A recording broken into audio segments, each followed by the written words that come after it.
আচার কার না ভালো লাগে? আমার জানা মতে সবাই আচার পছন্দ করে। কিন্তু আচার দেওয়ার তো অনেক ঝামেলা। তো আজকে আমি একদমই ঝামেলাবিহীন আচার দিব একই পাত্রে, একই অবস্থায়।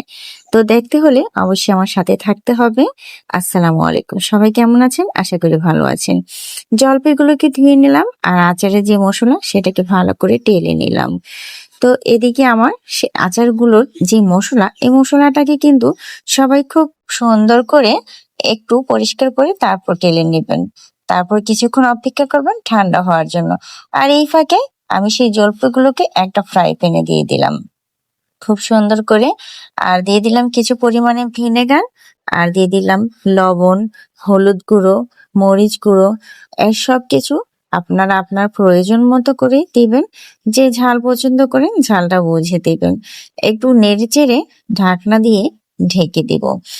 আর এদিকে চলে আসবো মশলাটা গুঁড়ো করার জন্য। তো মশলাটা গুঁড়ো করে এক সাইডে করে রেখে দিব। তারপর ঢাকনা সরিয়ে এখানে কিছু এলাচ আর তেজপাতা দিয়ে দিলাম। আর ওই যে বলছিলাম একই পাত্রে করব, কোন রকম ঝামেলাবিহীন, সেই কারণে বাটনাটা দিয়ে এই জলপাইগুলোকে একটু থেতলে নিব। তো এখানে দেখতে পাচ্ছেন অবশ্যই এখনো পর্যন্ত ভিনেগার আর জলপাই থেকে যে পানিটা চলে এসেছে সেই পানিটা, আমি কিন্তু এক্সট্রা কোনো পানি একদমই ব্যবহার করিনি। একটা একটা করে সবগুলো জলপাইকে একটু করে থেতলে নিয়েছি।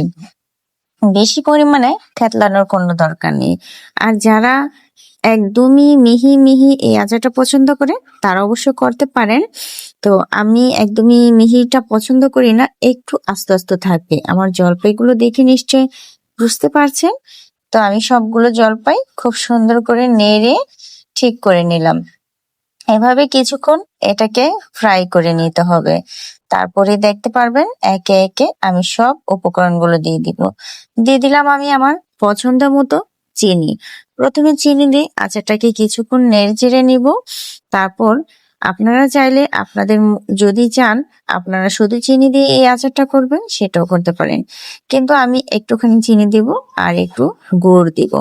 তো আমি এখানে গুড়টাকে ভাঙতে চলে আসলাম। তো গুড়টাকে অবশ্যই খুব সুন্দর করে ভেঙে নেবেন, না হলে আবার সেটাকে প্রসেস করতে জলপাইয়ের সাথে মিশতে একটু সময় লাগবে, আস্তে আস্তে থাকবে।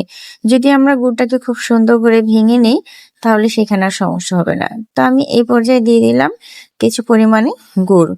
মিষ্টিটা আপনারা আপনাদের পছন্দ মতো দিয়ে দেবেন। রেখে দিয়েছিলাম কিছু রসুন আস্ত করে। আর এখানে যে মশলাটা গুঁড়ো করে সাইডে রেখে দিয়েছিলাম সেই মশলা থেকে কিছু পরিমাণে দিয়ে এখন রসুনটার সাথে খুব সুন্দর করে আচারটাকে মিক্স করে নিলাম।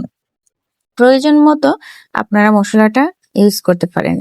আমি একসাথে মশলাটা না দিয়ে একটু পরপর দিচ্ছিলাম আর একটু পরপর নেড়ে নিচ্ছিলাম।